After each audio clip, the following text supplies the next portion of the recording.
as boas obras, as quais Deus preparou para que andássemos nelas. Ô glória! Amém. Soberano e eterno Deus, levantamos mais uma vez a nossa voz. Queremos, Senhor Deus, lhe pedir para que o Senhor venha abençoar, Senhor, o nosso professor. Os alunos, Senhor, tome em tuas mãos, esteja conosco. Senhor, repreende todo o mal, repreende toda a distorção, tudo aquilo que tenta querer invadir, Senhor, a nossa mente, as preocupações. Que possamos, Senhor, ser tomados da Tua graça nesta manhã. Que possamos, Senhor Deus, ser invadidos pelo Teu Espírito Santo, da nossa mente, no nosso coração. Senhor, toma conta deste ambiente, toma conta da nossa mente, toma conta do nosso lar, aonde tiver um problema, Senhor, que não seja motivo para nós não aprendermos um pouquinho mais do Senhor nesse dia que foi separado pelo próprio Deus. Obrigado, mestre, por tudo. Em nome de Jesus. Amém. Aleluia.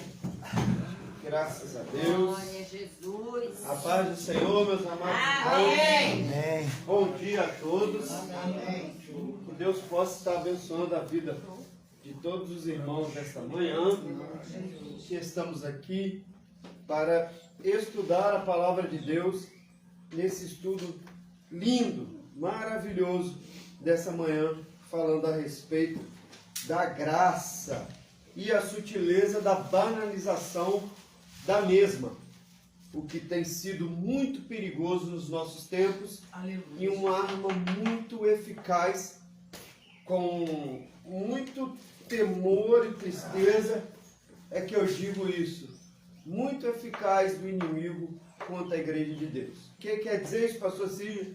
Significa que as munições de Satanás, banalizando a graça de Deus, têm funcionado no meio da igreja.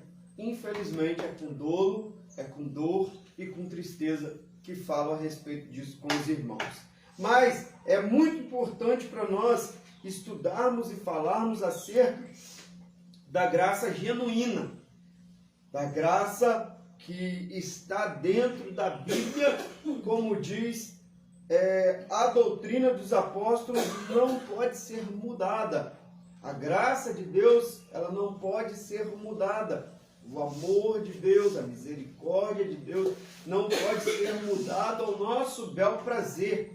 Pelo contrário, nós é que temos que nos converter à palavra de Deus. Nós é que temos que mudar e nos moldar segundo a palavra de Deus. Amém, irmãos? Bom, essa lição é a lição de número 2 da nossa revistinha CPAD, né, amados irmãos? Estamos iniciando essa revista com a segunda lição, e eu quero estar lendo a introdução dessa lição, que diz assim, olha: nessa lição estudaremos sobre a graça de Deus. Não há dúvidas de que nos últimos anos os cristãos têm demonstrado maior interesse em conhecer melhor a doutrina da graça. Nesse sentido, pode-se dizer que há um despertar da graça.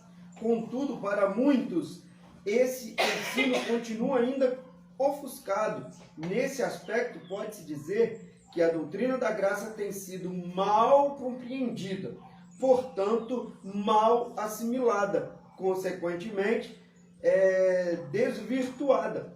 Muito do que se prega, se ensina, como sendo o evangelho da graça, nada mais é que uma forma deturpada da graça. É a graça barateada. Vamos lá, irmãos. Para começar, quem aqui pode me explicar o que é graça? Levante a mão. Você que consegue me explicar. Eu sei que todo mundo aqui tem uma noção do que é a graça de Deus. Mas nem todo mundo consegue explicar a graça de Deus. E isso é importante na vida do servo de Deus. Veja só, Mateus capítulo 28, o Senhor Jesus, ele não nos faz um convite, ele não separa alguns, ele dá uma ordem, melhor dizendo, à sua igreja, dizendo: ide por todo mundo, pregai o evangelho a toda criatura da terra, ensinando-as e batizando-as em nome do Pai, do Filho e do Espírito Santo. Se dentro desta pregação e esse ensinamento alguém virar para você e disser, me explica o que é a graça de Deus, o que você vai responder? Levante a mão quem sabe explicar para mim, por favor, e explique. Vai, irmã Simone, o que a senhora entende sobre graça? Eu entendo assim, quando alguém vem nos afrontar, né, querer tirar a gente da graça, né? Aí a gente tem que pedir força a Deus para suportar aquela explosão da pessoa, aquela afronta, né? Com certas coisas, palavrões, rebaixamentos, certas coisas. Então irmã, a graça de Deus não é isso. Não? Não. Irmã Elizabeth, me explica o que é graça. Eu sou uma pessoa que não tem contato com a palavra, eu não conheço, e eu falo, ô missionária, o que é a graça? Estávamos mortos em nossos pecados e delitos, e a misericórdia, a graça de Deus, através da morte de cruz, nos alcançou para a salvação. Tá, mas o que é essa graça? Favor imerecido. É o significado da palavra, né, irmão? Mas o que é exatamente essa graça? É difícil, irmão. Não é fácil. Eu sei que a maioria daqui tem uma explicação, um pensamento, uma mentalidade do que é graça. Mas se alguém te pedir para explicar o que é graça, vai ser difícil explicar. Não é fácil. Nem todos conseguem explicar o que é graça. Vamos lá? A lição número 2, olha, a mensagem que se ensina no Antigo Testamento, isso aqui está nas minhas anotações, irmão, não está na revista não, tá? Era uma mensagem meritocrática. O que é uma mensagem meritocrática? Vem da palavra meritocracia. Lembra que eu falei que eu passaria a trazer todo o estudo de escola dominical, uma ou duas palavras, um pouco mais fora do padrão do que a gente costuma usar? Lembra que eu falei? Os irmãos começarem a ter contato com esse tipo de palavra. Porque às vezes a gente escuta alguns pregadores, e pregadores falam certo tipo de palavra que nós nem sabemos o que é. Então vamos aprender na escola dominical? Então vamos lá. No Antigo Testamento era uma mensagem meritocrática. O que é meritocrática, pastor? É uma palavra derivada de meritocracia. Aquilo que se conquista pelos seus próprios méritos. A pessoa fez por merecer. A pessoa trabalhou, a pessoa foi fiel, seja lá em que área da vida, seja lá o que for, a pessoa fez por merecer. Então, no Antigo Testamento, a mensagem que se pregava era uma mensagem meritocrática. Como assim, pastor?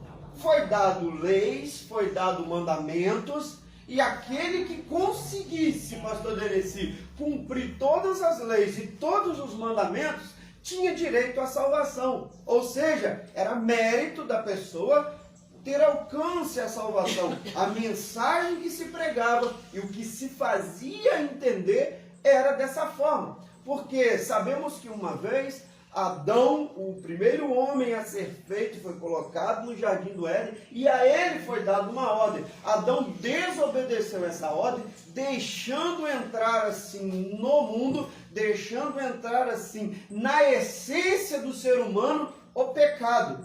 E o que é o pecado? Quem pode me falar o que é o pecado? Vamos lá, gente. Tudo aquilo que desagrada a Deus, ou seja, em outras palavras, o pecado é a desobediência às ordens de Deus. Então, através deste homem chamado Adão, essa desobediência, esse pecado, não entra no mundo sistemático, não, irmão. Entra na essência do ser humano. O ser humano não foi feito com o pecado. O ser humano foi feito puro, foi feito limpo, foi feito sem pecado. Quando Adão estava do lado de Eva, Adão não sabia que Eva estava nu, e assim Eva também não sabia que Adão estava nu, porque neles não havia pecado. A essência do pecado não foi feita no ser humano. Porém, através da desobediência, esse erro, esse pecado, ele não faz parte da vida do homem. Preste atenção, ele é a essência no homem. O homem é pecador. O homem por si só, por sua natureza, ele pende para o erro, ele pende para o pecado. E essa é a nossa essência. E a mensagem que se pregava no Antigo Testamento para que esse pecado fosse aniquilado era uma mensagem meritocrática, ou seja, a salvação através do próprio mérito. Por isso, os 10 mandamentos e todas as leis dadas por Deus ao seu povo, para que, agindo de acordo com todos os mandamentos, o ser humano merecesse ser salvo. Não deu certo. O ser humano não conseguiu. O ser humano não conseguiu viver cumprindo aquela lei. Por quê? Porque a essência do ser humano é pecaminosa. A essência do ser humano pede a desobediência. Vamos lá. Mas a mensagem pregada por Jesus no Novo Testamento foi uma mensagem diferenciada. Por isso é chamada de Evangelho, que significa missionário. Evangelho significa boas novas. A palavra evangelho significa boas novas. Por isso que Jesus prega o evangelho. Ele prega uma mensagem diferente do que era pregado pelos profetas no Antigo Testamento. Ele traz uma mensagem aonde a meritocracia, aonde o mérito humano já não se encaixa. Aleluia! E então Jesus trouxe uma mensagem que dizia que mesmo cumprindo todos os mandamentos, lembrando que ninguém era capaz de realizar tal feito, o ser humano não tem merecimento nenhum na salvação. A salvação é dada ao homem pela graça de Deus, que significa favor não merecido. Aleluia! Entendeu o que é graça, irmão? A graça significa que essa essência pecaminosa que existe dentro de mim não me dá direito ao céu, porque nada do que eu faça é suficiente para eu conquistar o reino dos céus com as minhas próprias forças e com as minhas próprias ações. Não adianta eu ser bonzinho, mas preciso ser. Não adianta eu ser caridoso, mas preciso ser. Não adianta eu ser uma boa pessoa na sociedade, mas preciso ser, se eu não tiver dentro do meu coração a essência do Espírito Santo, matando a essência humana, que é o pecado. Isso Deus nos deu sem nos cobrar absolutamente nada. Todo homem pecou e destituído, separado, estão da glória de Deus. O que faz essa ligação do homem com a glória de Deus? A graça. Um favor que eu não mereço, mas Deus me dá assim mesmo. Glória a Deus. Isso é graça. Não é fácil explicar a graça. A irmã Elizabeth passou perto, foi muito bem, minha irmã Elizabeth, mas se a pessoa começar a aprofundar um pouquinho mais, a gente já não vai mais saber explicar o que significa realmente a graça. E essa salvação veio através de quê? Aí sim entra a resposta, irmã Elizabeth. Através do sacrifício de Cristo na cruz do Calvário. Porque o pecado tinha que ser pago com morte. E o que se matava no Antigo Testamento era um animal imolado, aspergindo seu sangue no propiciatório. O que é o propiciatório? Era a tampa da arca. Chama-se propiciatório. Então o sumo sacerdote pegava o sangue daquele animal e aspergia na tampa da arca, perdoando o pecado do povo? Não foi um animal que pecou, foi um ser humano. Encobria-se aquele pecado, não perdoava, encobria-se. Aí veio Jesus. Por isso Jesus é chamado de Cordeiro de Deus que tira o pecado do mundo. Porque Jesus veio, derramou esse sangue por nós, para que nós não precisássemos mais derramar sangue de animal, e agora, através da pessoa de Jesus Cristo e do seu sacrifício vicário, os nossos pecados já não são mais encobertos, eles são perdoados através do nosso arrependimento. Oh glória, eu costumo dizer que pedido de perdão não alcança o perdão de Deus, porque o pedido de perdão pode sair da boca para fora. O que alcança o perdão de Deus é o arrependimento. Davi disse uma vez que Deus, ele queria arrependimento ao invés de sacrifício. Porque pedido de perdão é como sacrifício. Eu posso errar com o pastor Deneci, pedir perdão ao pastor Deneci, porque eu estou interessado em entrar no céu, mas não estar arrependido do meu ato. Ó, eu estou te pedindo perdão, mas eu estou certo, tá? Eu estou te pedindo perdão porque a Bíblia manda pedir. Mas eu pedi perdão e pedi arrependimento. Eu estou arrependido do que eu fiz. Foi? Eu estou arrependido. Falei que o pastor tá falando com ela. Eu pedi perdão e falei, estou arrependido do que eu fiz. Mas é, irmão. Eu quero que o céu do Senhor. Mas é. Pedido de perdão sem arrependimento são apenas falácias. É só palavra. Agora, vem cá, irmão. Você acha mesmo que está enganando Deus? Você acha realmente que está enganando? Deixa eu contar aqui para os irmãos acerca de oração por aquela pessoa que nos fez mal. Já orou para aquela pessoa que te fez mal? Como é que você ora? Deus faz justiça na vida daquela pessoa. Essa justiça, na verdade, que você está pedindo, irmão, é vingança. Não é justiça, não, é vingança. Deus, se tu és o Deus da minha vida e sou teu servo, o Senhor vai mandar fogo do céu e trazer justiça na vida daquela pessoa. Nós vamos falar um pouquinho sobre isso mais à frente.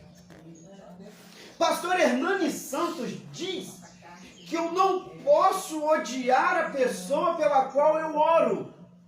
E eu concordo com ele. Eu não posso ter raiva da pessoa pela qual eu oro. Porque se eu tiver raiva da pessoa pela qual eu oro, eu vou fazer igual João, Tiago. Jesus manda fogo naquela cidade e queima aquilo tudo. Agora, se eu amar a pessoa pela qual eu estou orando, eu vou pedir a Deus que salve a vida dessa pessoa. Então, a graça de Deus, ela começou lá em Adão. Ela não começou em Jesus, ela começou lá em Adão.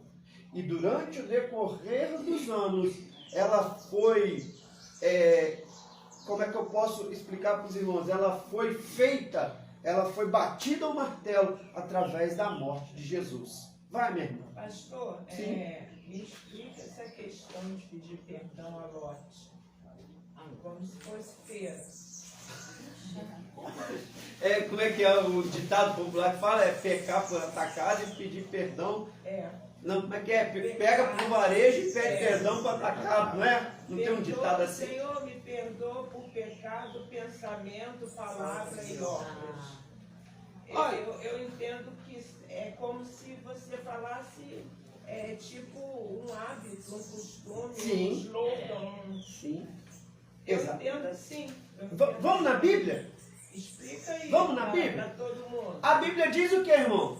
Aquele que confessa e deixa, alcança o quê? Misericórdia. Então, vamos lá, por partes. Primeiro eu preciso confessar.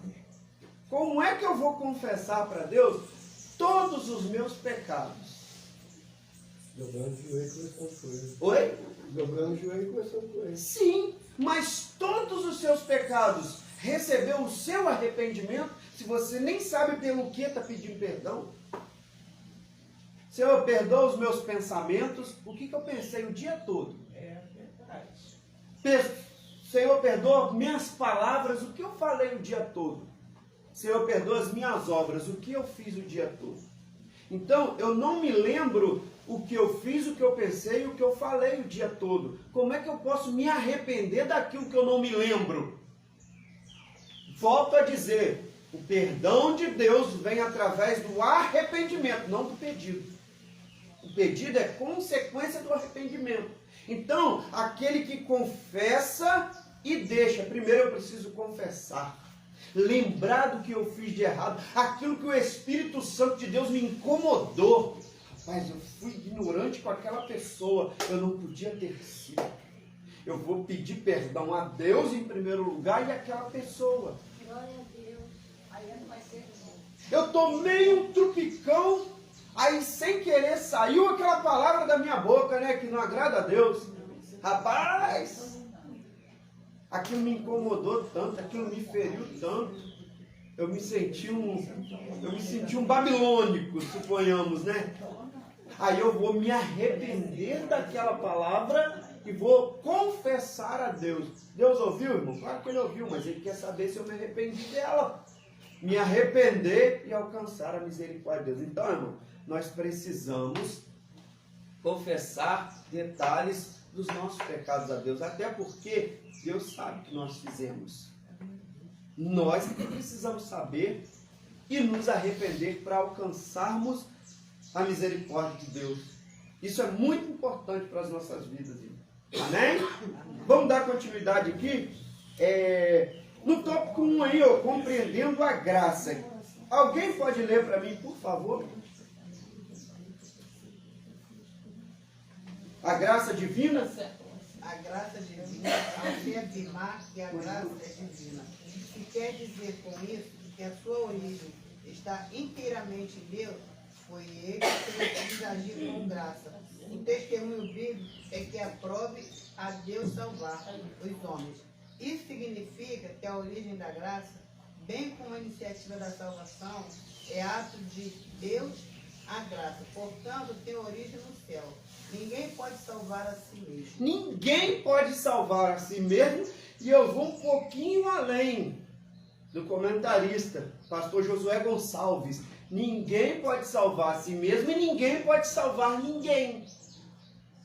Eu fico às vezes vendo, irmãos, pessoas se responsabilizando pela salvação de um ente querido, de um filho, de uma mãe, de um pai, de um tio.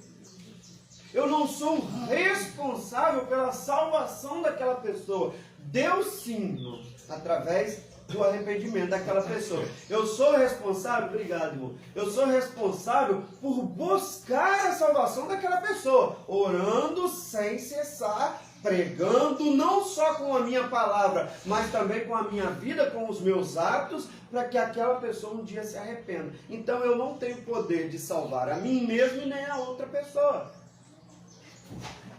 Tem aquele negócio de, como é que é? Filho de crente é crente também. Uma coisa, presta atenção aqui, irmã. Irmã, pega aí. Ó, uma coisa importante aqui, ó. Olha aqui. Mulher de pastor, vou pegar aqui véu, porque eu tenho a minha também. Mulher de pastor tem que ser igual pastor. Não, isso não existe. Amém, irmãos? Estamos juntos aqui, todo mundo? Glória a Deus. Mulher de pastor, ela não tem que ser igual pastor.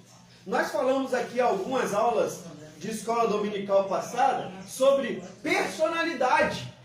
Não foi? Todos nós temos uma personalidade. E a minha esposa tem uma personalidade, eu tenho outra. A minha esposa não tem que ser igual a mim. Ela tem que servir a Deus com a personalidade dela.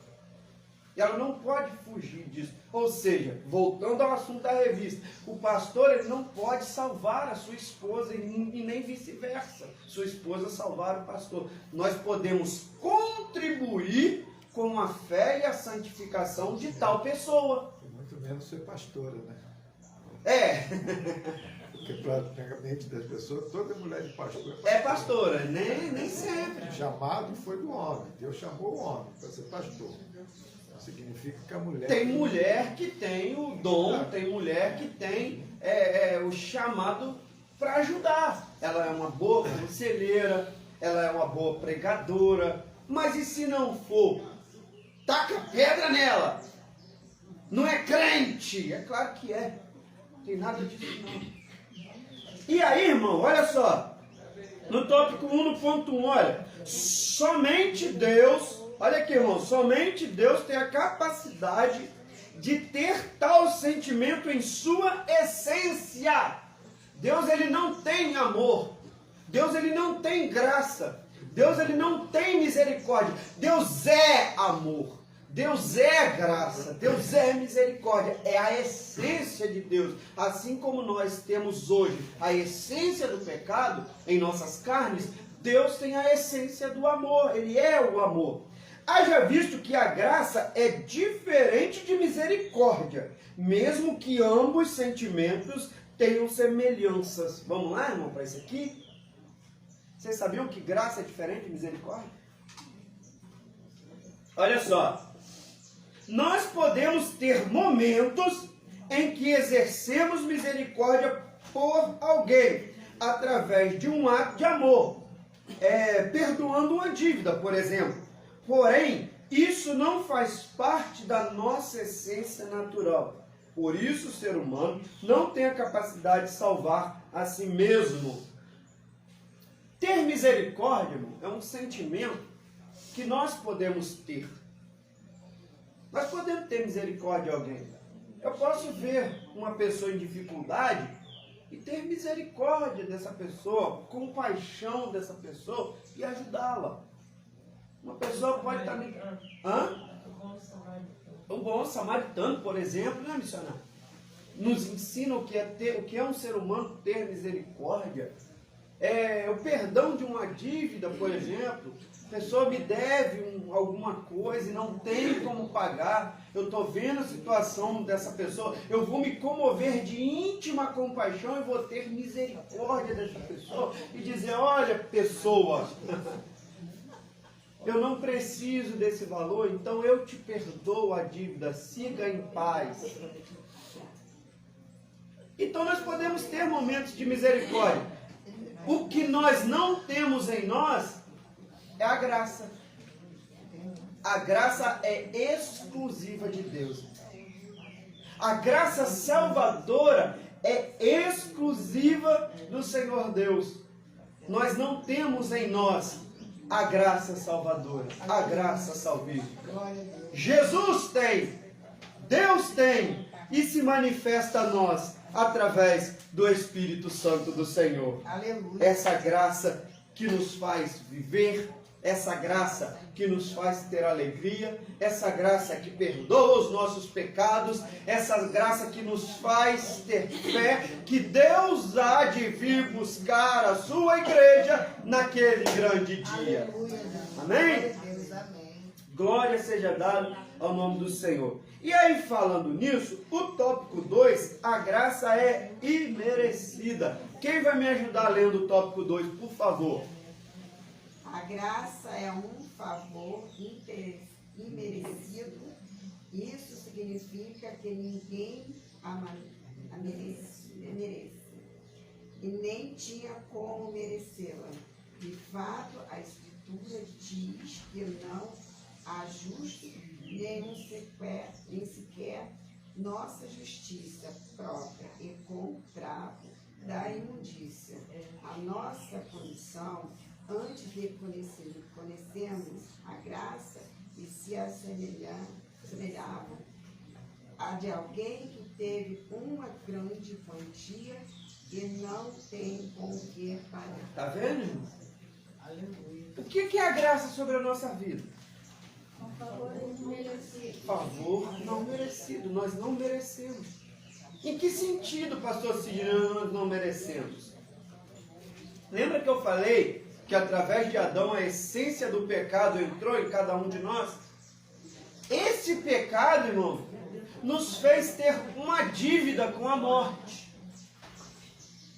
Que dívida é essa, pastor Sidney? Uma dívida, e eu não estou falando da morte carnal, eu estou falando da morte espiritual. Esse pecado nos faz ter uma dívida com a morte, onde a Bíblia diz que a alma que pecar, essa morrerá. Não está falando de corpo, não está falando de carne. Às vezes esse texto é mal interpretado.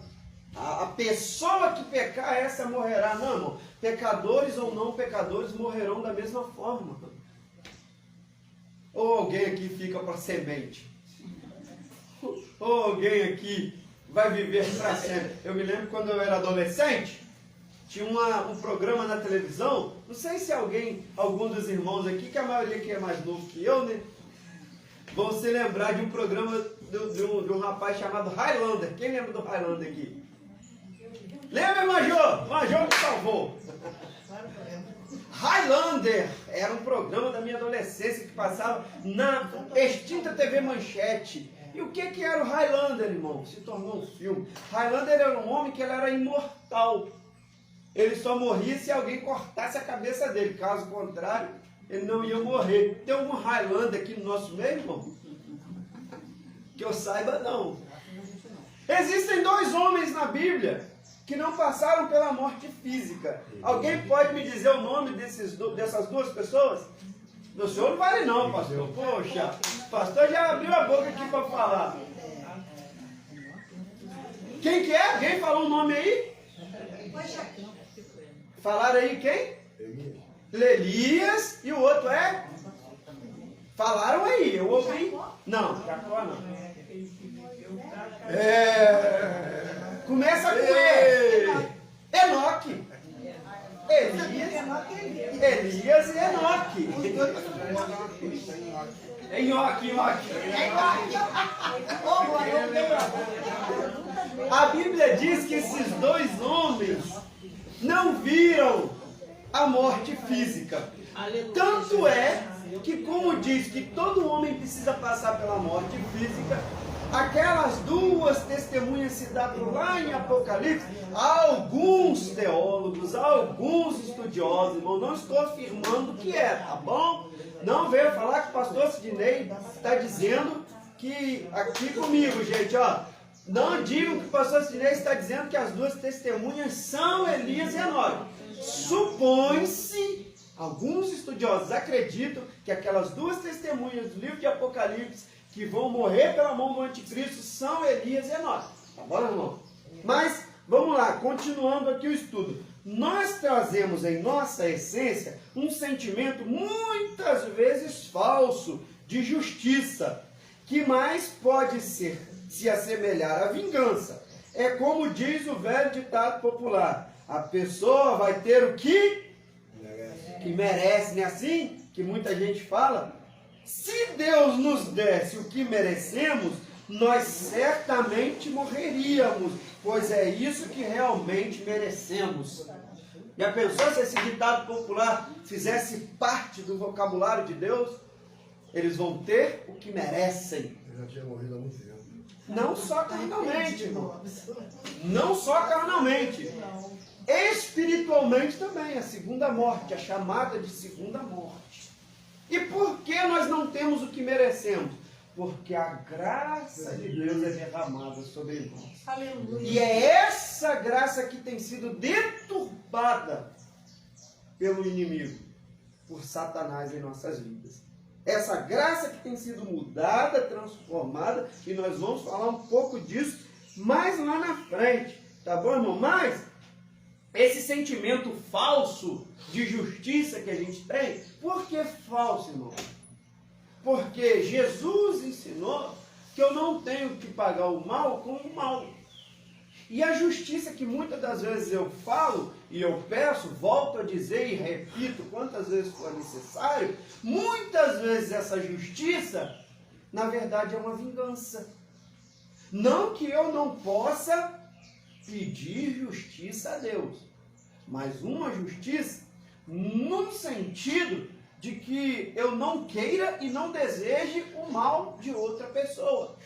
Vamos trazer aqui uma suposição. Órgãos no Brasil, nós sabemos que os órgãos políticos no Brasil são muito complicados e burocráticos, sim ou não? A burocracia nos órgãos brasileiros são muito complicados. E aí, a gente às vezes precisa de um órgão desse, como por exemplo um fórum, uma ação judicial, e essa ação está embargada, essa ação está travada e não sai. Mas nós sabemos que precisamos de tal documentação e nós temos direito. Aí nós vamos orar pedindo justiça de Deus. Senhor, faz justiça, me trazendo à mão esse documento, libera para mim. Mas quando se trata de outra pessoa, irmão, eu, pastor Sidney, particularmente, Deus me ensinou a não pedir justiça na vida de outra pessoa. Porque se eu pedir justiça na vida de uma pessoa, ou seja, para que Deus faça essa tal justiça na vida de uma pessoa, eu estou pedindo para que Deus também faça na minha. Ou eu sou diferente de alguém? Vai, minha irmã. Eu estou lembrando aqui, né, de uma situação aqui, eu não vou citar o nome da pessoa, né? Mas aí aconteceu uma situação, e assim, há muitos anos atrás, eu queria, aí eu tinha vários sonhos, né, assim, de revelação, eu via aquela pessoa quebrada, assim, sofreu um acidente de carro, a pessoa estava quebrada, assim, cheia de platina, né? E aí, durante o tempo, eu nunca não vi isso acontecer. Aí eu falava assim, Deus falou que vai acontecer e cadê que eu não vejo? Essa pessoa não aconteceu nada com a pessoa. Então, eu estava pecando, mas para mim eu estava certo. Porque eu falei assim, mas não acontece nada. Mas aí eu vim entender que não era da maneira que eu pensava. Era de outro jeito que Deus estava quebrando aquela pessoa. E fugindo um pouquinho do assunto da lição, mas entrando nisso que a irmã está falando, queridos, quem crê que Deus fala? Amém. Todo mundo, estamos de acordo aqui, unanimemente? Amém. Unânimos, Deus fala? Agora, Deus fala por um motivo. Deus não fala à toa. Deus não é fofoqueiro. Deus, ele não vai trazer uma visão, uma revelação, uma notícia, só para eu ficar bem informado do jornal News do Céu, né? Tem gente que é assim. Eu sou profeta e eu sei de tudo. Essa semana eu visitei um estudo e no estudo a professora dizia que profeta que é profeta sabe das coisas antes de acontecer. Ora, irmãos, é profeta ou é adivinho? Eu vou saber aquilo que Deus tiver propósito na minha vida para que eu saiba. Se Deus não tiver um propósito para que eu saiba de tal situação, Deus não vai me informar só porque eu sou especial ou eu sou um repórter pentecostal. Deus, ele tem um propósito. E às vezes, quando Deus dá um sonho, não significa que esse sonho vá acontecer. Deus, às vezes, e aí entra a questão do discernimento. Deus está te incomodando porque Ele quer que você ore para que isso seja quebrado. Amém. Para que tal mal seja aniquilado através da tua oração. E nem todo sonho é revelação. Nem todo sonho. Tem pessoas que sonham todo dia. Ué. Barriga cheia dá sono. Já teve pessoa na igreja que veio me contar sonho, meu Deus do céu. Nós temos um hormônio chamado melatonina, irmão. Para que serve a melatonina? A melatonina, ela serve para ativar aquele sono profundo, chamado terceiro estágio do sono. Aquele sono profundo. E é durante esse sono é que nós sonhamos. Vocês sabiam que os sonhos duram aproximadamente 3 segundos? Tem aquele sonho que parece que dura a noite toda, né? Segundo os cientistas, um sonho dura, em média, 3 segundos a 5 segundos cada um. Só isso. Parece que você sonhou a noite toda. Por quê? Porque nós só sonhamos um sonho sólido dentro do terceiro estágio de sono. E aí, irmão, tem sonho que é barriga cheia, tem sonho que é melatonina. Nem todo sonho é de Deus. Mas tem sonho que é revelação de Deus. E esse que é a revelação, a senhora tem que entender o propósito de Deus, o porquê Deus está te dando isso. É só para a senhora saber que a pessoa vai se quebrar toda? Ó. Não, eu estou falando justamente. Sim, irmão, sim, eu estou entendendo. Do meu casamento. Eu estou entendendo o sentido que a senhora entendeu. Aí Mas eu falava assim, mas como é que, eu pensava assim, como é que pode uma pessoa desse jeito, né? Arrogante e tal. Aí eu pensava, tá. Aí eu orando, falei assim, eu quero justiça, eu não vejo nada acontecer. então, Aí, né, Deus me conhece. aí entra a tal da justiça. Então, aí eu orando, tá. Aí eu vi aquela pessoa assim, porque Deus ia fazer uma obra, mas essa pessoa não estava no lugar para fazer a obra. De repente, eu faço contexto lá. Então, eu falo, como é que pode isso? E o que é? Então, irmão, quando eu profiro a palavra justiça, o que o meu pensamento está se referindo à justiça? Vingança. Mal. Quando eu profiro com a minha boca, o Senhor faz justiça, eu estou pedindo para Deus. Pastor, que essa justiça pode ser igual traquena, meio. Entendeu? Aí fica difícil, é melhor esperar no Senhor. E aí, enquanto eu não vejo aquela pessoa se arrebentar toda, eu não fico satisfeito. Aí, se por um acaso a pessoa se dá mal, o presbítero Ivan, aí eu vou dizer, ó, Deus é fiel, olha lá. Isso aí é mão de Deus fazendo justiça. Aí a minha justiça Pior que está é. a caminho, Não é? a minha está a caminho. Tem Meu gente que fala Deus. assim, pastor, prepara e leva, Senhor. Ih, Jesus, ó. Não, irmã,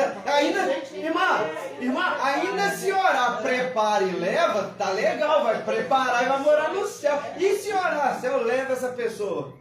Aí piorou, né? Então, irmãos, nós temos que saber a intenção pela qual nós estamos orando. Vigia na tua oração.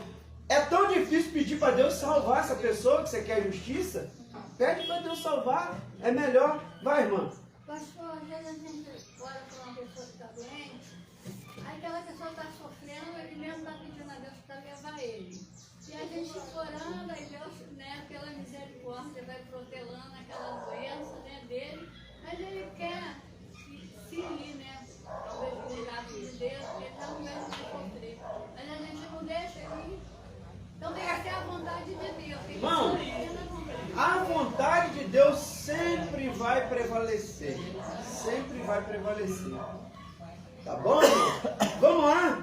Vamos continuar aqui. Oi, meu irmão. Hã? Pois é, meu irmão. O presbítero Edivan tá até citando aqui uma oração de Jesus, né? Jesus orando, Senhor, se for possível, passa de mim esse cálice. Ou seja, seja feita a tua vontade. Você quer falar alguma coisa? Irmãos, precisamos entender que nós somos uma máquina. A máquina, ela processa. Tá? E muitas das vezes nós sonhamos e acordamos do sonho dizendo que foi Deus. Aquilo que você processa durante o dia, durante a semana, durante o ano, 10 anos, 20 anos, depende do que você processa aqui dentro. Tudo começa aqui. Você processou, você começa a sonhar e ali você vê até aquela pessoa sendo quebrado, sendo morto. Aí você, Deus vai fazer justiça por mim. Você já acorda assim. Mas não foi, Deus não vai fazer justiça. Isso é coisa da sua mente, do seu psicológico mesmo, de tanto que você gerou no seu coração, na sua mente, e aquilo processou. Por isso, irmão, meus irmãos, em nome de Jesus, tem um negocinho desse tamanho, libera o perdão. Você fica livre disso. Se a pessoa quebrou, se a pessoa está inteiro, você não processa. Quer parar, quer desligar a tomada, quer puxar do 220, desligar o disjuntor? Perdoa. Perdoei. Acabou. Acabou, irmão. Acabou. Agora, se você ficar processando, tu vai sonhar e vai dizer que foi Deus. Irmão, Deus é misericordioso e a graça dele nos tomou conta. Irmãos, antes de entrar aqui no próximo tópico, já que o presbítero Edivan falou sobre perdão, e isso está englobado dentro da graça, porque é fruto da graça de Deus, precisamos entender que o perdão ele tem dois estágios. Tá, irmão? O perdão ele não tem só um estágio, ele tem dois. E quais são esses dois estágios, pastor Cid? O perdão liberado e o perdão exercido. Me explica isso, te explico. Perdão exercido é quando aquela pessoa que te magoou, te fez um mal, o Espírito Santo tocou nessa pessoa e essa pessoa chega até você e lhe pede perdão. Perdão exercido. Aquela pessoa chegou até você arrependido, e pediu perdão. Por muito tempo, no início da minha caminhada, eu pensava que eu só tinha que perdoar quem me pedisse perdão. Que se a pessoa não se arrependesse, eu não deveria perdoar. Aí entra o segundo estágio do perdão, é o perdão liberado. Eu liberar perdão é eu conseguir perdoar aquela pessoa, a atitude daquela pessoa, mesmo que ela não me peça perdão. Porque o erro não está na pessoa, o erro espiritual não está na pessoa que errou contra mim, está em mim que não consigo perdoá-la. E é aí que a Bíblia chama, quando eu não consigo liberar perdão, quando eu não consigo entrar no segundo estágio do perdão, que é a liberação de perdão, aí eu entro no que a Bíblia chama de raiz de amargura. O que é raiz de amargura? É aquilo que está no interior, não é aquilo que está sendo expressado, é aquilo que está no interior. Pastor, como é que eu vou saber que eu liberei perdão? É quando eu consigo conversar com aquela pessoa ou tocar no tal assunto sem sofrer, sem repúdia. Agora, se eu não consigo conversar com aquela pessoa, quando toca no assunto a pessoa, e para parar, não aguento nem ouvir. Então, irmão, reveja os conceitos e libere perdão. Mãe Elizabeth. Pastor, tem pessoas... Isso acontece muito em casais, que assim, um magoa o outro, entristece o outro, literalmente, mas não consegue chegar pelo fato de ser esposa ou esposo ou filho, pessoas próximas. Sim. Falar, me perdoa, assim, assim, assim. Mas as atitudes diz que a pessoa está extremamente arrependida. Sim. Só que a pessoa não consegue dispor com a palavra. Sim. Aí o ato, a atitude vai falar mais alto que a palavra. E aí, dependendo do relacionamento dessas pessoas, dependendo da intimidade dessas pessoas, não vai precisar de palavra. As próprias atitudes vão falar por si. Eu já passei por algumas situações assim, dentro de lideradas. Sim. Sabe? Fazer algo bastante constrangedor, mas não conseguir chegar a mim e falar, missionária, ou diaconisa, porque me perdoa. As próprias atitudes já diziam isso. Já dizia, sabe? Aí liberou perdão sem sequer uma palavra. Ah, o senhor tirou isso da sua cabeça, pastor Sidney? É claro que não, irmão. Exemplo de liberação de perdão. Jesus, na cruz, olha para o céu e profere as tais palavras. Pai, perdoa-os, porque eles não sabem o que fazem. Ninguém ali pediu perdão. Tinha alguém pedindo perdão a Jesus ali? Claro que não. Mas ainda assim ele falou, Pai, perdoa-os, porque eles não sabem o que fazem. Liberação de perdão. Vamos lá, gente, continuar. Nós vamos aqui para o tópico 2 agora. Tópico 2.1. É uma leitura bem grande. Alguém quer ler ou os irmãos prefiram que eu leia? É uma leitura bem extensa. Leia. Tá vendo aí, presbítero aí? Vamos lá então, ó. Aí a garganta do pastor vai embora, né?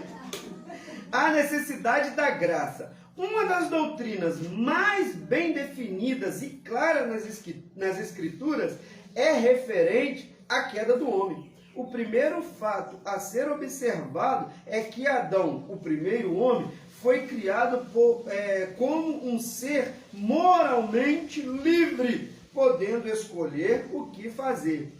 A Escritura diz que Adão foi tentado, não coagido a pecar. Deus o responsabilizou por sua desobediência. O primeiro homem, portanto, de forma livre e voluntária, desobedeceu e pecou. Como é grande, irmão, deixa eu parar aqui. Eu falei no início sobre o pecado adâmico.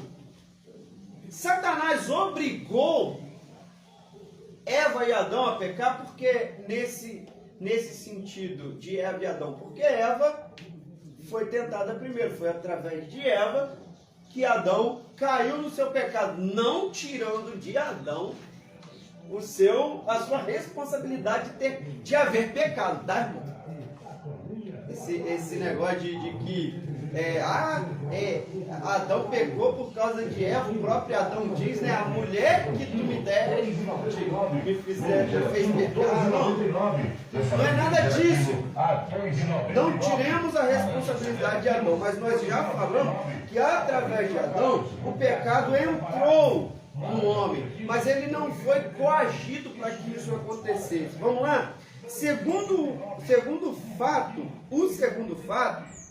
é que a queda do homem produziu consequências tanto para ele como para sua posterioridade. Adão era o cabeça, era o cabeça da raça, e como tal, todos os homens estavam sob seus lombos. Ninguém, portanto, ficou fora da esfera do pecado. Tendo caído no pecado, o homem não podia por si mesmo se libertar. Uma das consequências advindas da queda foi a necessidade da satisfação da justiça divina. Por isso, a justiça de Deus exige a punição do pecado. Isso porque Deus, sendo justo e santo, não deixaria o pecado impune. Contudo, assim como Deus é justo, da mesma forma ele é amor. Repare que o comentarista, pastor Josué Gonçalves, não diz que Deus tem amor. Diz que Deus é amor, como diz a palavra de Deus, né, irmão? Isso é denominado pelos teólogos como doutrina do duplo amor de Deus. O amor de Deus, a justiça, e o amor de Deus, a humanidade. Se, por um lado, a justiça divina exige a punição do pecado, por outro lado, o amor de Deus pela humanidade levou a prover a cruz como meio de justificação. Em Cristo Jesus, portanto, Deus manifesta o seu grande amor pela humanidade e vê nele sua justiça satisfeita. Leitura bem extensa, né, irmão?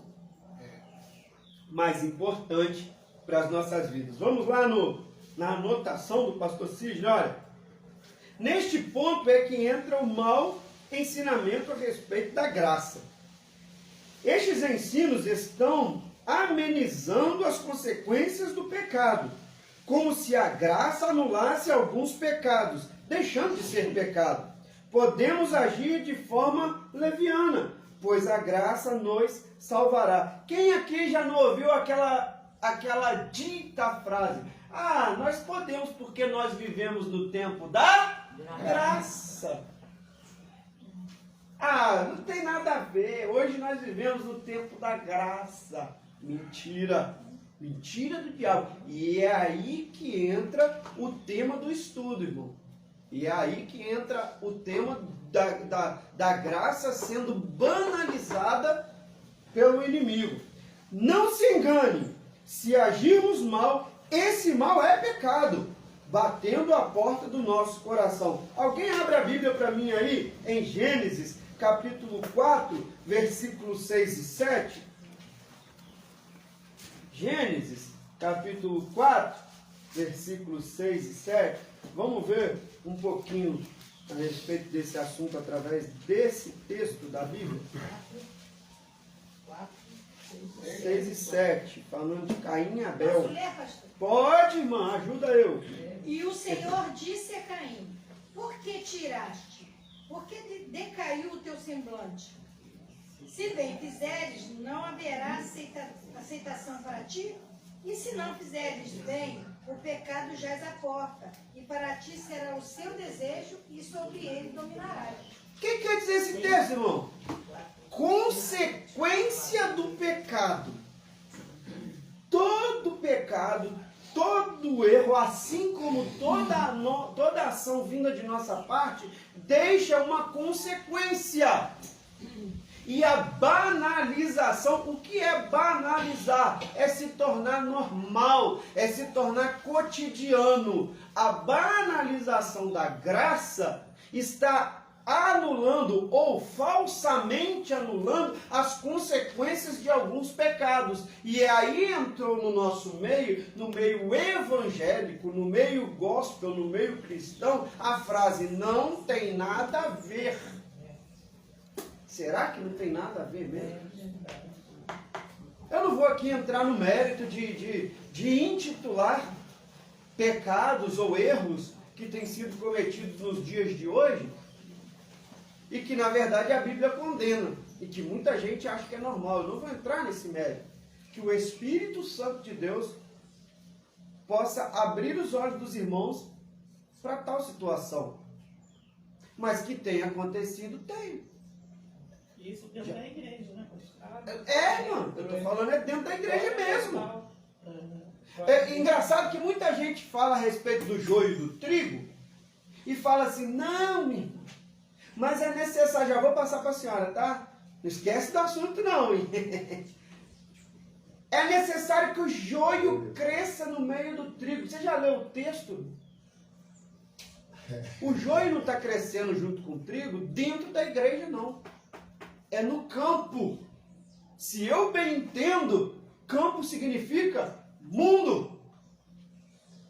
Então o joio está crescendo no meio do trigo, no mundo. Como nós, como cristãos, temos procedido no mundo, como trigo ou como joio? O joio diz que não tem nada a ver. Mas o cristão diz, eu me manterei santo porque Jesus é santo. Segue a paz e a santificação, sem a qual ninguém verá a Deus. E é aí que tem entrado a banalização da graça de Deus. Minha irmã, com o seu comentário, pode falar, né? É uma pergunta, é uma dúvida que eu tenho. Assim, né? A gente estuda, mas às vezes não consegue entender. As pessoas dizem assim, né? Todos os pecados serão perdoados, menos o pecado contra o Espírito Santo. Aí eu fico pensando assim, gente, o que é o pecado contra o Espírito Santo? Muitas vezes a gente peca, né? A gente fala assim, Senhor, será que eu pequei contra o Espírito Santo? Porque o pessoal diz assim, né? Que se a gente pecar contra o Espírito Santo, o crente fica morto espiritualmente na igreja. Só da senhora pensar, será que eu pequei contra o Espírito Santo? Já diz que a senhora não pecou. Por quê? Eu vou te explicar. O que é o pecado contra o Espírito Santo? Ou o que a Bíblia diz de blasfêmia? Blasfemar é desfazer, é anular, é não acreditar. Então existem várias formas de se blasfemar contra o Espírito Santo. Não só apenas com... Queridos e amados irmãos, a paz do Senhor Jesus, quero aqui dar continuidade ao estudo da Escola Bíblica Dominical, que tivemos problemas na gravação, na live, e ela parou e não conseguimos gravar todo o estudo. Então eu vou dar continuidade ao estudo aqui na minha casa e que Deus possa estar nos abençoando. Curve sua cabeça. Pai, em nome de Jesus, Senhor, continua falando aos nossos corações. Mudamos de ambiente, Senhor, mas o Teu Espírito continua sendo o mesmo agindo em nossos corações. Então trabalha ao nosso favor e nos abençoa, em nome de Jesus. Amém. Bom, irmãos, nós paramos na parte em que uma das irmãs falava a respeito da blasfêmia do Espírito Santo e sendo um pecado que não tem perdão. Então eu explicava para a irmã que o perdão ele vem a partir do arrependimento. E quem nos convence desse pecado para que nós nos arrependamos é o Espírito Santo. Porque a Bíblia diz que o Espírito convence o homem do pecado, da justiça e do juízo. Então, se eu rejeito esse Espírito, ou se eu não acredito nesse Espírito, ferindo ele, então eu não vou ter o Espírito Santo me convencendo que eu sou um pecador e careço da graça de Deus. Eu não vou ter um Espírito Santo me convencendo que se eu não aceitar a Jesus Cristo como meu Salvador, recairá sobre mim uma justiça divina. Eu não vou ter um Espírito Santo me convencendo que haverá um juízo final e que eu serei julgado pelos meus atos aqui na terra. Se eu rejeito o Espírito Santo, eu não sou convencido de tais situações e automaticamente eu não chego a um arrependimento. Então, por isso que a blasfêmia contra o Espírito Santo não tem perdão, porque eu não consigo chegar ao arrependimento. E bom, continuando lendo aqui acerca do tópico 2.1, né, que fala a respeito da necessidade da graça, somos todos pecadores. Isso está lá na primeira carta de João, capítulo 1, versículo 8, onde ele diz que aquele que diz que não tem pecado nenhum engana-se a si mesmo e a verdade não está nele, ou seja, todos nós somos pecadores. Mas este quadro não nos dá o direito de pecarmos livremente, ou seja, eu tenho a essência do pecado em mim, eu sou um ser humano pecador, careço da graça de Deus, mas como servo do Senhor, eu não tenho legalidade para poder viver pecando livremente, diferente do que muita gente pensa. Pecadores por fraqueza e estado humano, nos arrependendo de tal pecado e alcançando a graça de Deus através de tal arrependimento. Ler Romanos capítulo 5, versículo 19. Vamos lá? Romanos capítulo 5 e versículo 19. Abra sua Bíblia comigo. 5:19 de Romanos, diz assim: porque como pela desobediência de um só homem, muitos se tornaram pecadores, assim também, por meio da obediência de um só homem, muitos se tornarão justos. Está relatando aqui o apóstolo Paulo em Romanos 5:19 acerca da entrada do pecado no mundo através de Adão, um homem, e a remissão do pecado da humanidade através de um homem, Jesus Cristo, nosso Senhor. Então, nós não somos livres para pecar, nós não temos liberdade para pecar. Nós pecamos porque o pecado faz parte da essência humana, porque um dia, através de Adão, esse pecado entrou no mundo. Mas o Cordeiro de Deus, que tira o pecado do mundo através do seu amor, misericórdia, graça e teu sangue carmesim derramado na cruz do Calvário, nos traz remissão desses pecados através do nosso arrependimento. E assim podemos ter acesso ao Pai. Então, a necessidade de saber o que é pecado e arrepender-se de tal ato é muito grande na igreja do Senhor. A igreja hoje não se preocupa mais em saber ou diferenciar o que é pecado e o que não é. Todas as coisas me são lícitas, diz a palavra de Deus, mas nem tudo me convém. Não convém que eu faça qualquer coisa. Eu posso fazer o que eu quiser, eu sou livre para fazer o que eu quiser, porém, não é lícito que eu faça. Não me convém que eu faça, porque assim estarei ferindo o amor de Deus e a misericórdia dele para comigo. A sutileza do diabo está em dizer que cristãos devem viver como mundanos, e isto não é uma verdade. Aonde está a sutileza de Satanás? Em enfiar na mente cauterizada de religiosos que eu posso me assemelhar aos costumes mundanos. Lembrando que nós separamos o mundo em 3 fases, nós separamos o mundo em 3 situações. O mundo físico, que é o nosso planeta, os astros, o sol, a lua, o mundo físico. O mundo espiritual, aonde a Bíblia diz que há uma guerra travada no mundo espiritual. E o mundo sistemático. O que seria o mundo sistemático? É esse mundo que a Bíblia nos descreve, que jaz no maligno. É o sistema mundano, o sistema político, a inversão de valores, o errado que se torna certo, o certo que se torna errado, para que pessoas sejam beneficiadas por esse sistema. É contra esse sistema que Deus luta. Quando a Bíblia diz em João 3,16 que Deus amou o mundo de tal maneira, Deus não amou esse mundo sistemático. Tá, irmãos? Deus amou a humanidade que vive no mundo físico. Então nós temos que aprender a separar, porque essa sutileza tem entrado cada dia mais dentro da igreja e dentro da mente dos servos do Senhor, que não tem nada a ver, que eu posso viver dessa forma, eu posso usar o que eu quiser, fazer o que eu quiser, porque na verdade Deus olha para o meu coração. Eu costumo dizer que nosso exterior reflete o nosso interior. Se eu sou uma pessoa que o meu exterior não condiz com a Bíblia ou com o que a Bíblia me ensina, então o meu interior também está corrompido. Pense nisso, irmãos, que a sutileza de Satanás não entre dentro dos nossos corações, dizendo que não tem nada a ver. Tem tudo a ver, sim, tá bom? Queridos irmãos, volto aqui a expressar, né, a falar. Nós usamos a revistinha da CPAD, né, essa lição bíblica, os ataques contra a Igreja de Cristo, e nós estamos na lição número 2, e eu quero estar lendo aqui o tópico 2.2, que diz assim: a extensão da graça.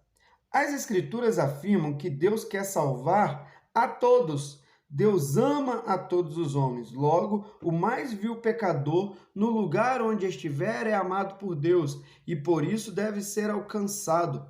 O alcoólatra, o adúltero, o homicida, etc. Todos serão aceitos por Deus se receberem a graça divina. Cristo Jesus, a graça divina, Cristo Jesus, né? Essa graça é extensiva a todos os homens, ela é universal. Contudo, essa geração universalista, essa graça não é universalista, perdão. Uma coisa não tem relação com outra. O universalismo prega que todos, independente de credo, religião ou arrependimento ou comportamento, serão salvos.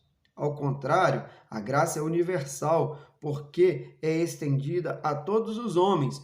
Todos os que se arrependem e confessarem a Cristo podem ser salvos. A graça é oferecida a todos, contudo só se torna eficaz na vida daquele que crê. Irmãos, a graça de Deus, ela é a essência de Deus emanando através do amor de Deus pela humanidade, que não tinha direito ao céu de glória, que não tinha direito a fazer parte da mansão celestial do nosso Deus. E as pessoas têm confundido um pouco isso. Quer ver? O amor, a graça, a misericórdia de Deus é incondicional. Ou seja, independente da condição humana, independente da vida humana, ou o que a pessoa esteja fazendo, Deus ama essa pessoa. Não importa se a pessoa é um adúltero, uma prostituta, um homossexual, um alcoólatra, um viciado em droga, não interessa, Deus te ama. Deus ama esse tipo de pessoa, porque não há condição física e humana que possa anular o amor de Deus. Deus ama incondicionalmente. Porém, a salvação do homem, essa é condicional. Não existe condição humana que possa repelir o amor de Deus. O Senhor ama e disponibiliza sua salvação a todo ser humano da face da terra, isto é, ama incondicionalmente. Porém, para participar do plano de salvação existem condições, como crer, servir, obedecer e etc. O amor de Deus é incondicional, mas a salvação ela é condicional. E qual é a condição para se ser salvo, pastor Círio? Eu preciso me arrepender dos meus pecados, aceitar ao Senhor Jesus Cristo como meu único e suficiente Salvador, professar a minha fé publicamente através do batismo e obedecer ao Senhor Jesus até o final da minha vida. Quer ver uma coisa? Abra a tua Bíblia em Marcos capítulo 16, versículo 16, e vamos ver o que quer dizer esta passagem. Marcos 16, 16. Vamos lá? Abra comigo nessa passagem que diz assim. Deixa eu achar aqui. Porém, aquele que crer e for batizado será salvo. Quem, porém, não crê será condenado. Ou, em algumas traduções, está condenado. Por quê? Aquele que crer e for batizado. Esse batizado, Jesus não está se referindo somente a descer as águas. Esse batizado, Jesus está se referindo a obedecer às ordenanças de Deus ao longo da vida. Eu posso crer, porque crer, a Bíblia diz que até o diabo crê, mas eu preciso obedecer a Deus dentro daquilo que eu creio, a santa palavra de Deus. Quem não crê, irmãos, já está condenado. Ele não vai obedecer, porque ele não crê. Então, a condição para se ser salvo, se assim podemos dizer, é crer e obedecer a Deus. Isso é condicional. O amor de Deus não. O amor de Deus é incondicional. Deus ama a todas as pessoas, independente da sua situação, independente da maneira que essa pessoa esteja vivendo. Agora, dito é e verdade seja dita. Deus, ele me ama do jeito que eu sou, mas ele não vai me aceitar do jeito que eu sou. Precisa haver em mim uma transformação de caráter. Todos nós nascemos com caráter e personalidade. A nossa personalidade muitas das vezes não muda, mas o nosso caráter precisa ser mudado. É por isso que se fala converter ao Evangelho ou converter ao Senhor Jesus Cristo. A conversão, a palavra conversão, significa mudar drasticamente de direção. Eu estou indo numa estrada, eu vou mudar a direção do rumo que eu estou seguindo e vou pegar um outro rumo. Então, aquele ditado, vem como estás e permaneça, irmão, esquece isso. Vinde a mim, todos vós que estáis cansados e oprimidos. O que é isso? Condição de vida pecaminosa. Cansado e oprimido. É condição de vida pecaminosa. Eu estou cansado, eu estou oprimido, eu não estou feliz com a vida que eu levo. A condição que eu vivo hoje não me conduz a Deus, mas Deus me ama a si mesmo. E eu vos aliviarei. O que era aliviar? Mudar de vida. Eu tinha uma carga sobre os meus ombros e essa carga foi arrancada de mim. Eu estou mudando a minha condição de vida. Conversão de vida. Mudança de caráter. É isso que Deus quer de cada um de nós. Que nós venhamos a aceitar ao Senhor Jesus Cristo de uma forma que o Senhor nos ama, porém, lutarmos para mudar essa condição pecaminosa e continuar seguindo e trilhando nos caminhos do Senhor até que um dia Ele me chame para morar no céu de glória. Amém, irmãos? É um bom resumo, é um bom conteúdo dessa revista, comentarista pastor Josué Brandão. Vamos lá? Então, nós estamos aqui agora no tópico 3. A graça no contexto da reforma. Muito importante isso aqui para as nossas vidas. A corrupção da doutrina da graça. O contexto da reforma protestante no século XVI é muito diversificado. Contudo, é possível identificar alguns fatores que contribuíram para o surgimento da reforma. O catolicismo perdia influência e por isso surgiu uma reação contra os líderes religiosos por conta do seu baixo nível moral. A rejeição da doutrina católica como válida, um maior interesse pela educação, que deixa de ser um privilégio dos líderes católicos, e uma maior diversidade doutrinária. De uma reforma direta, pode-se afirmar que a reforma surge como uma resposta ao enfraquecimento, deturpação e negação da doutrina da graça, que no período medieval havia sido totalmente desconfigurada. A salvação pelas obras, havia substituído a salvação pela fé somente. Em outras palavras, a salvação havia se tornado meritória. Lembra que eu falei lá na igreja, no início do vídeo, sobre meritocracia? O que é meritocracia? É ser salvo através dos meus próprios méritos. É como se a salvação estivesse em minhas mãos e eu tivesse a capacidade, sem Cristo e sem a graça, de salvar a mim mesmo. O homem não tem condições de salvar a si mesmo.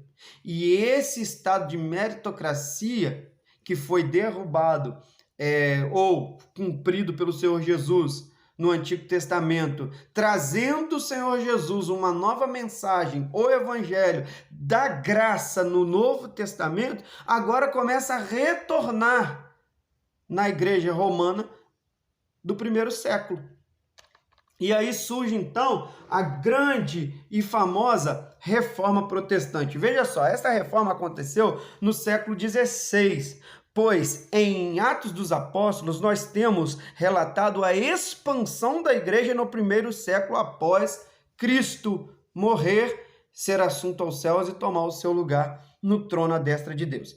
Em outubro do ano de 54 depois de Cristo, Nero assume o governo como imperador de Roma, um homem cruel que manda matar, entre outros de sua família, a sua própria mãe. Olha só, irmão. No ano de 54 depois de Cristo, Nero, esse homem terrível, assume Roma. Esse homem foi sanguinário.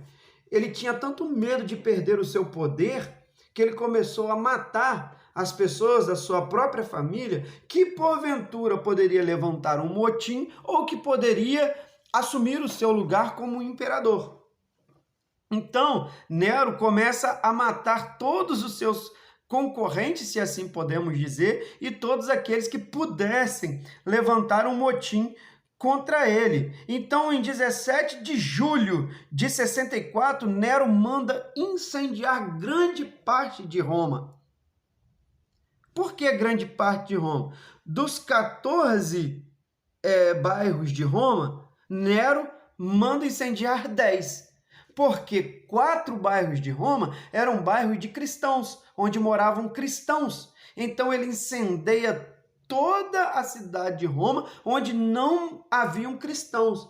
Olha até onde vai a mente de um homem pervertido. A perseguição da igreja se tornou tão ferrenha porque todos achavam que os cristãos haviam incendiado Roma. Olha o que Nero fez.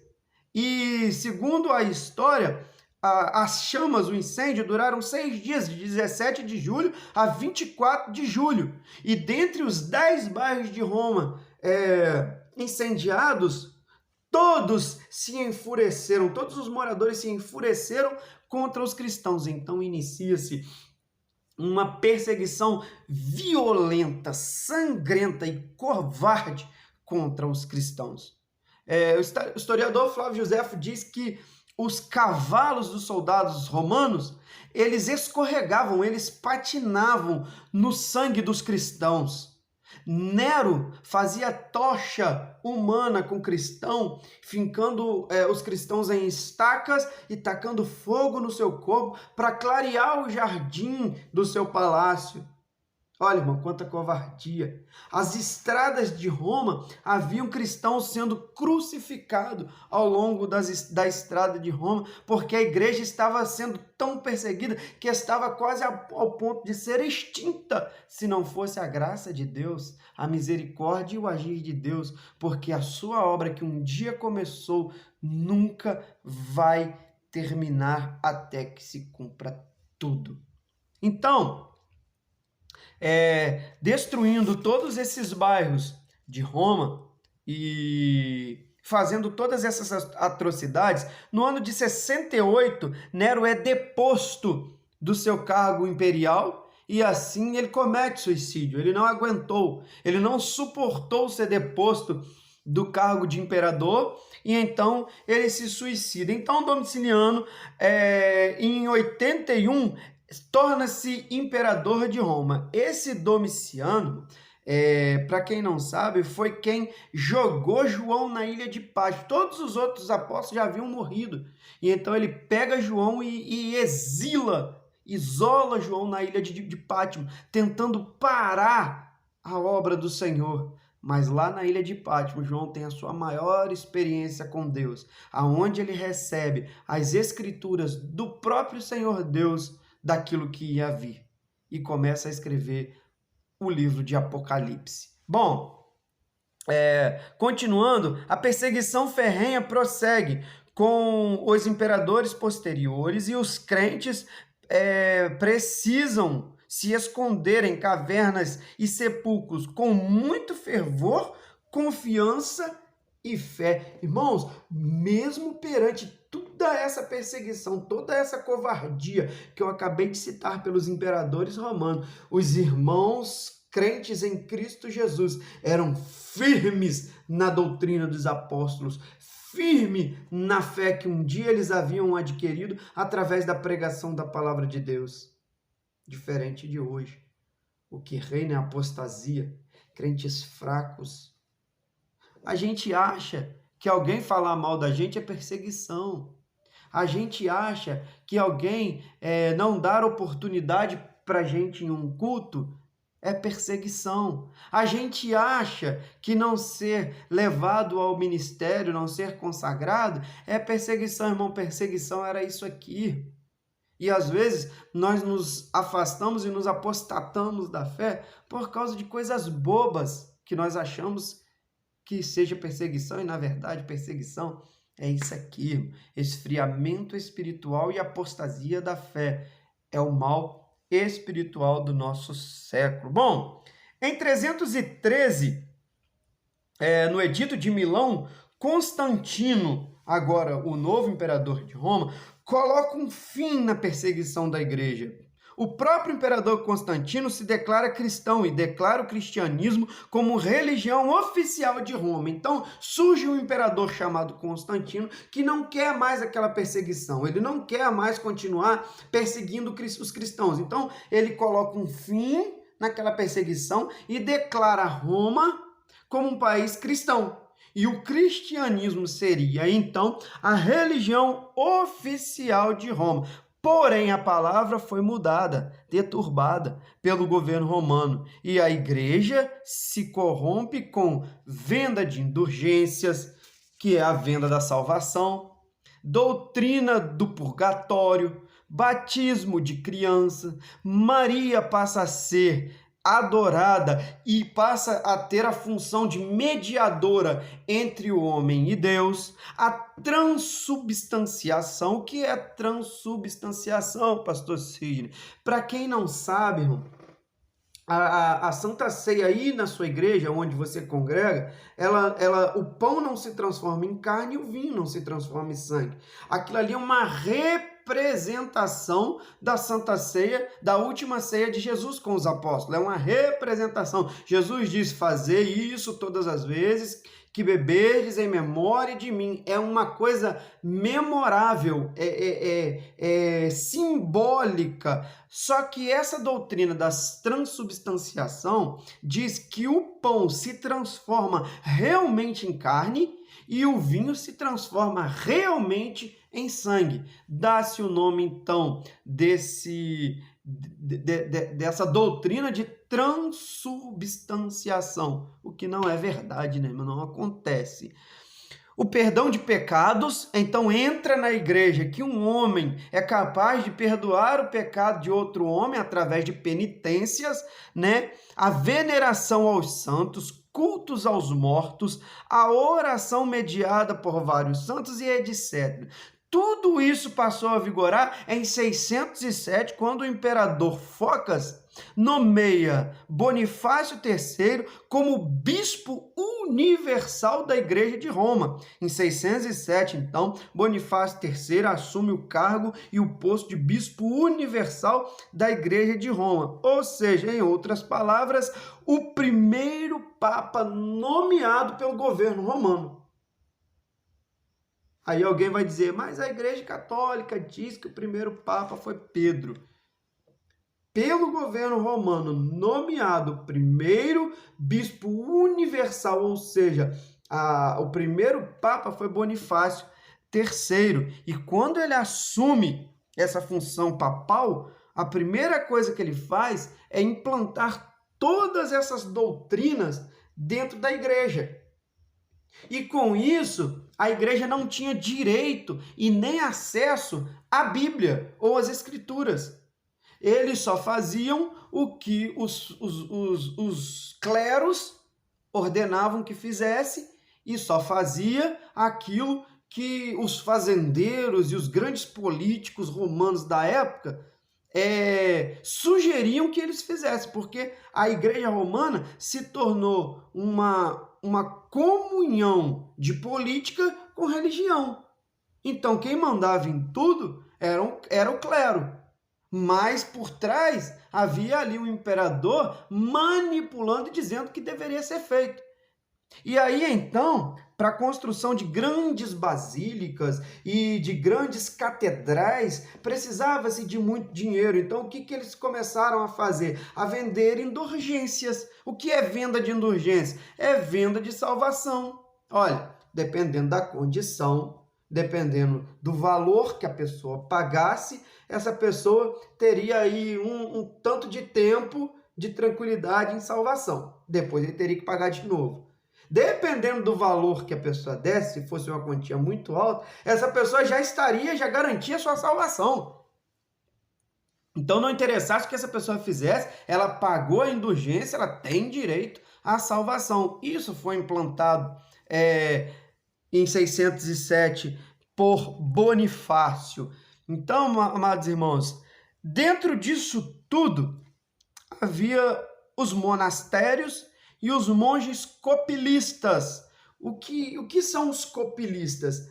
Na época não existia impressão digital, não existia máquina de xerox, não existia nada que pudesse reproduzir a Bíblia ou qualquer outro livro ou qualquer outra literatura de forma mecânica. Isso deveria ser feito manualmente. E os monges copiavam a Bíblia, eles eram copilistas das poucas Bíblias que existiam, e dentro desses monges existiam um monge siciliano alemão chamado Martinho Lutero, que dentro dessas cópias ele se depara com Romanos capítulo 1, versículo 7, que diz: o justo viverá pela fé. Opa, acendeu uma luzinha na mente daquele rapaz de 18 anos de idade. Se o justo vive pela fé, então eu não preciso pagar pela minha salvação. Basta eu viver pela fé em Cristo Jesus. Então, em 31 de outubro de 1517, ele coloca, ou seja, ele cola, ele vai lá na porta da igreja de Wittenberg, 95 teses bíblicas que contrariam os ensinamentos da igreja romana e condutos da igreja, gerando assim uma reforma que protestava contra a igreja romana. Surgiu então a igreja protestante com a reforma protestante. Veja bem, aquele rapaz copiando a Bíblia, então ele se depara com Romanos 1,7, o justo viverá pela fé, e ele tem uma luz de Deus na sua vida, ele elabora 95 teses que derruba toda aquela venda de indulgências, aquelas doutrinas que a igreja romana havia colocado no povo para poder manipular o povo, porque a igreja não permitia que o povo lesse a Bíblia. Irmão, se tem uma maneira de manipular o povo, se tem uma maneira de manipular a massa, é através da ignorância. Se a pessoa não tiver conhecimento do assunto, eles vão fazer tudo que um líder que conhece vai mandar fazer.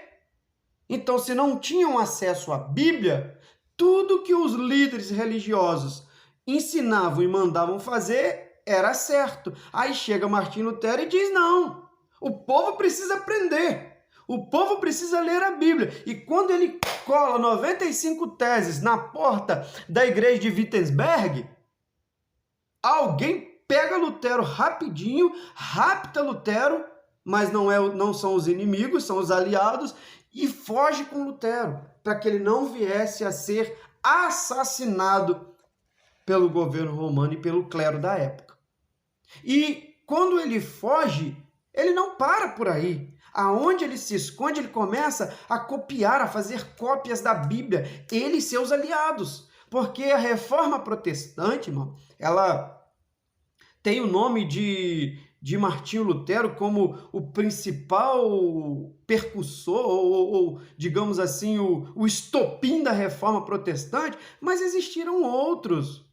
John Wycliffe, John Wesley, existiu João Calvino, Armínio e outros mais.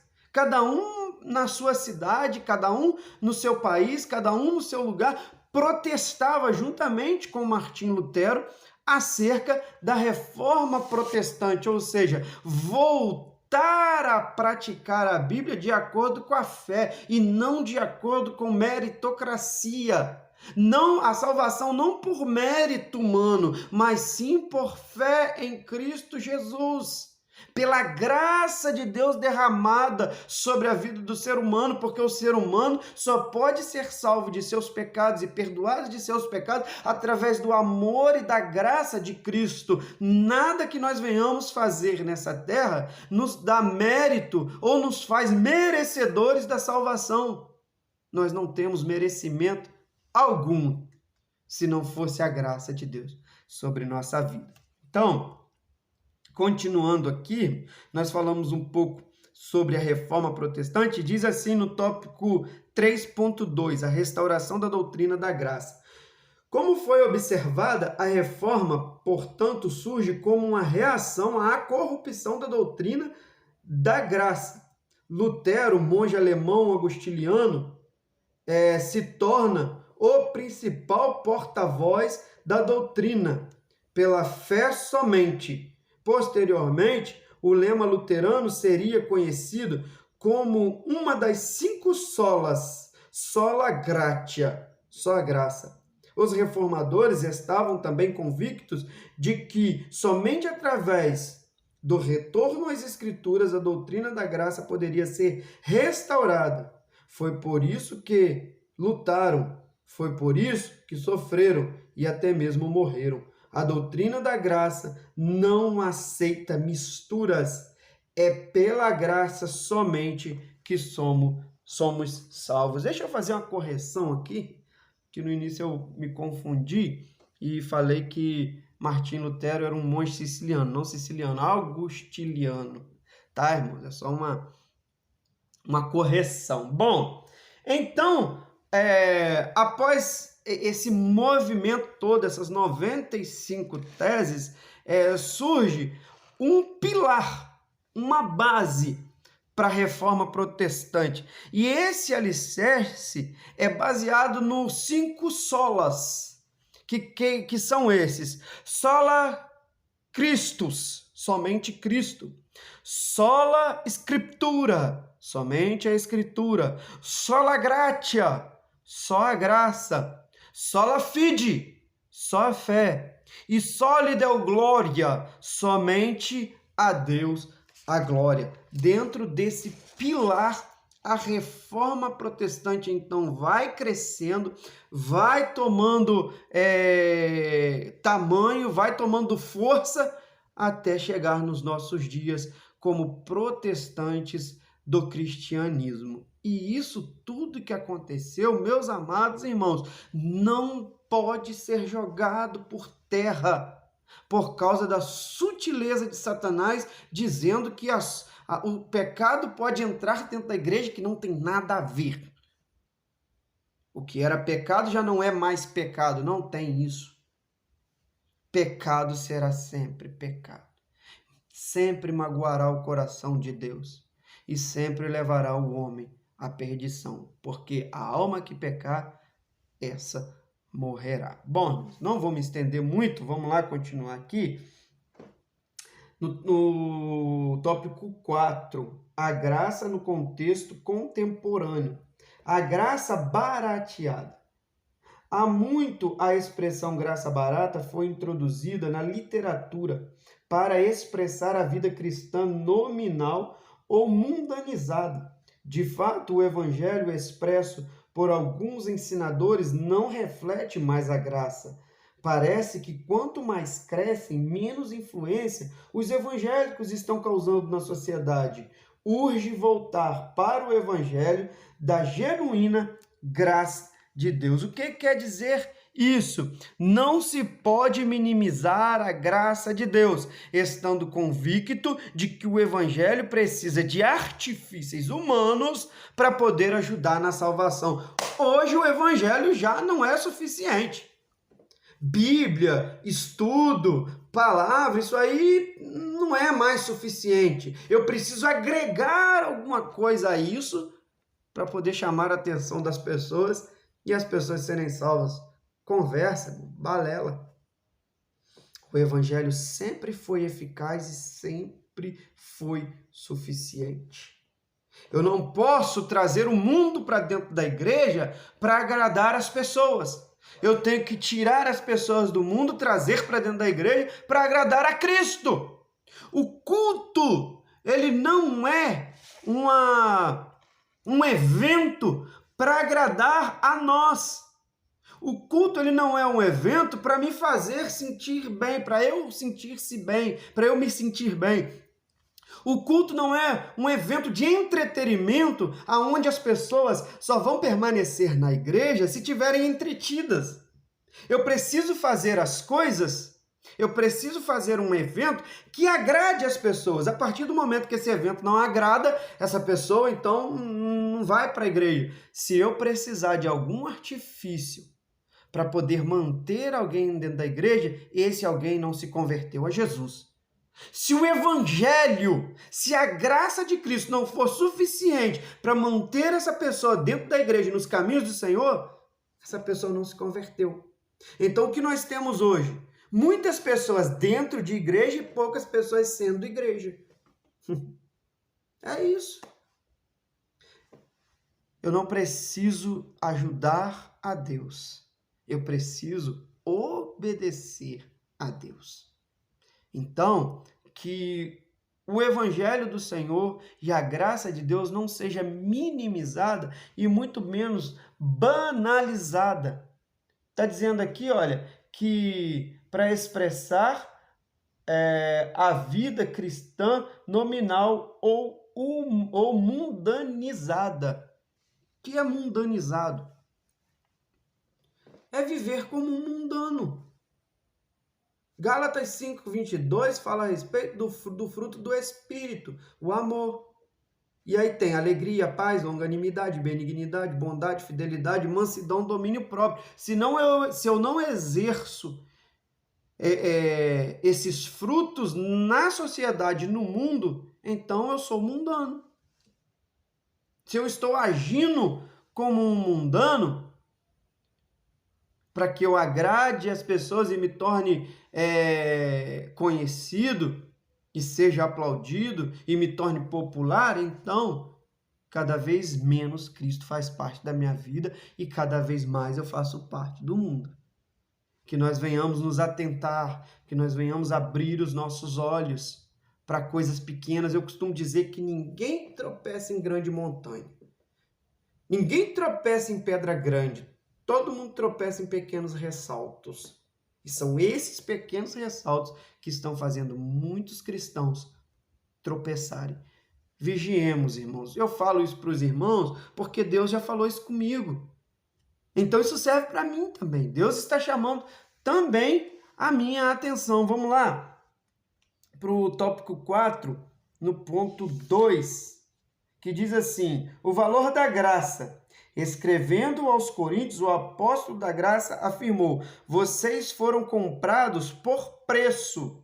Paulo foi um defensor do evangelho da graça. Em seu tempo, ele não aceitou de forma alguma os penduricalhos que alguns cristãos quiseram pôr no evangelho.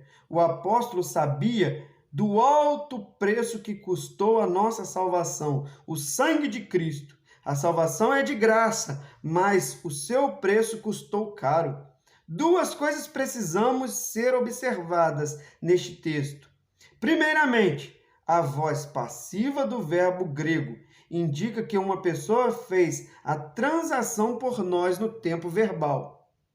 Diz que essa transação foi completa, não há mérito humano. Cristo pagou o preço e fez tudo por nós. Nada mais precisa ser acrescentado à nossa salvação. Isto é, a graça. Eu não preciso de mais nada. Eu me lembro de ler que o apóstolo Paulo começa a ter um tete-a-tete com Deus e dizer que há um espinho na carne dele e que ele queria muito se livrar desse espinho. E aí vem uma voz dizendo: Paulo, a minha graça te basta. Sabe o que é a graça bastar? É que a graça é suficiente para salvar a vida do homem, não precisa de mais nada. Mas infelizmente o século XXI não entende dessa forma. Infelizmente as igrejas são como Abraão, que tentou ajudar Deus no filho da promessa, quer ajudar a Deus, e a graça já não é mais suficiente. E aí começa-se a entrar penduricalhos. Eu não vou entrar no mérito da questão do que é feito. Eu não vou citar exemplos de coisas que são feitas, mas, irmãos, nós vemos por aí igrejas e ministérios fazendo coisas que estão totalmente contrários aos ensinamentos da Bíblia. Tudo para chamar a atenção e tudo para encher os seus templos. Por vários motivos. Fama, aplauso, remuneração financeira e outras coisas mais. Eu me lembro em João, quando Jesus multiplica os pães e os peixes para aquela multidão, toda aquela multidão conhecia Jesus e estavam eufóricos com Jesus, porque Jesus, afinal de contas, alimentou eles, e aí Jesus manda os discípulos passar para o outro lado, manda os discípulos pegarem o barco e ir para Cafarnaum, que ele ia orar e depois ele ia. Os discípulos ficam preocupados como é que Jesus iria atravessar para o outro lado. Jesus caminha por sobre as águas, mas chega, e aquela multidão, quando se percebe, cadê Jesus? Cadê Jesus? Cadê aquele que pode encher a nossa barriga? Tá lá em Cafarnaum, bora para lá, todo mundo para Cafarnaum. Vai aquela multidão, aí chega lá, ao invés de alimento físico, Jesus dá alimento espiritual. Jesus começa a dizer que ele é o pão vivo que desceu do céu. Jesus começa a dizer que não há salvação se não for por ele. E aí, o povo que foi procurar comida para encher a barriga, começa a dizer: eu vim aqui comer, esse homem vem falar esse monte de coisa, e começa, sai um para um lado, sai outro para o outro, sai outro para o lado, sai outro para o outro.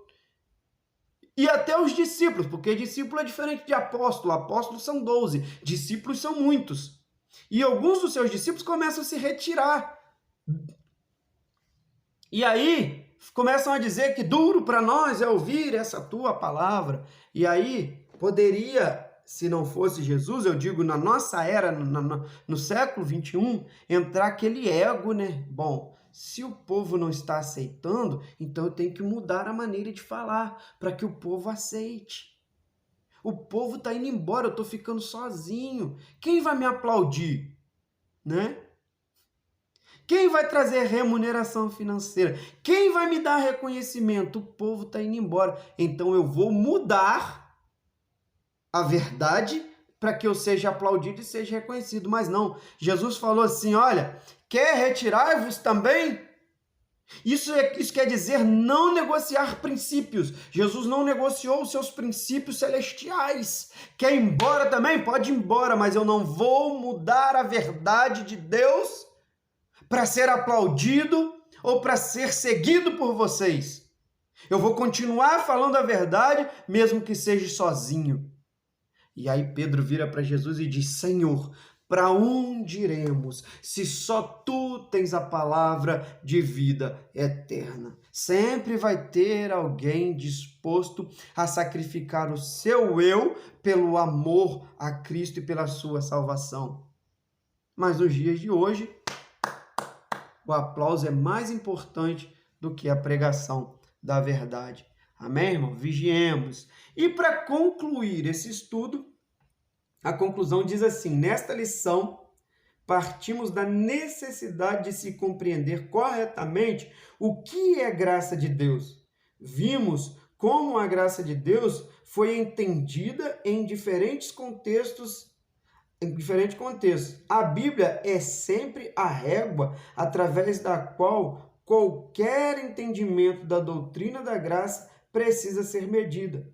Como verberou na Reforma, a Escritura continua ecoando em nossos dias. A salvação é somente pela graça. Amém, amados irmãos? Deus abençoe a todos os irmãos. Espero que esse estudo possa estar edificando a vida dos irmãos e que os irmãos possam continuar orando por mim, Pastor Sidney, para que eu continue com esse projeto de colocar mensagens da palavra de Deus e estudos para que os irmãos possam estar crescendo na graça e no conhecimento do Senhor Jesus, dentro do pouquinho que eu sei, muito pouquinho, eu sei muito pouquinho, mas esse pouquinho que eu sei eu quero compartilhar com você.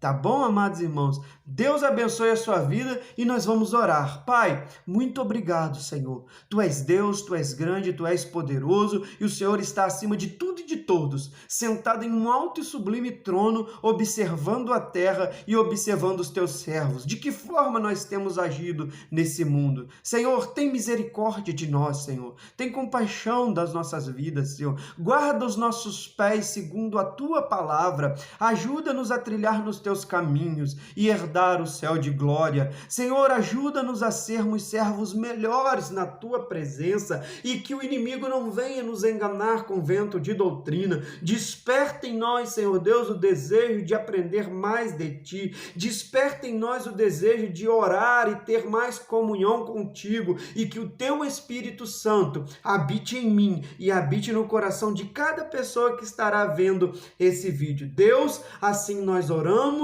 e agradecemos ao Senhor através desta gravação, em nome do Teu Filho amado Jesus Cristo, aquele que vive e reina para sempre. Amém. E graças a Deus.